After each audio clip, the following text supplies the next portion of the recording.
Tulikuwa tunaenda hao tulipoenda plot. Na tulikuwa tunaenda maombi kwa sababu kulikuwa katika plot. Yule tualikaga kimati. Yule mama tulikuwa na yeye akasema, pesa ya kwa siwa. unajua baba pesa zangu zimepotea.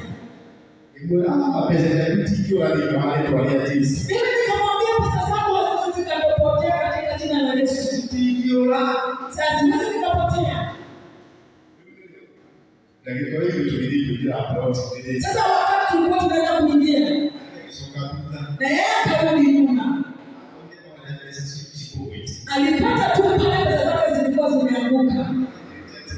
Akakuja akaniambia, uliniambia pesa zangu hazitapotea.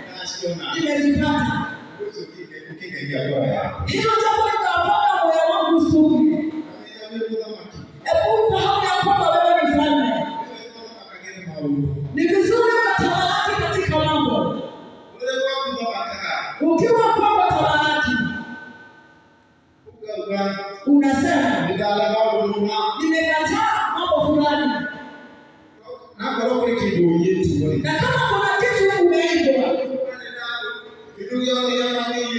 ukilia kwamba kile kitu ambacho kimeibwa, ndio inalete ndio kelele. Kuna wakati nilikuwa naomba nasema,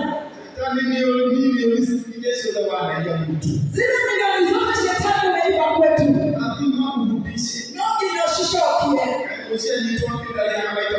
Shetani akiweza kishikwa anarudisha kama hasara. Huyu mwizi anaitwa shetani. Lazima tumshike katika nchi ya kiroho. Yule utajiri wote ameiba na dinashoki. Ndio alikuwa mfalme. Wakati vita ilikuwa kubwa, wakipigana na Wafilisti, Biblia inasema alipofika pale Siklag,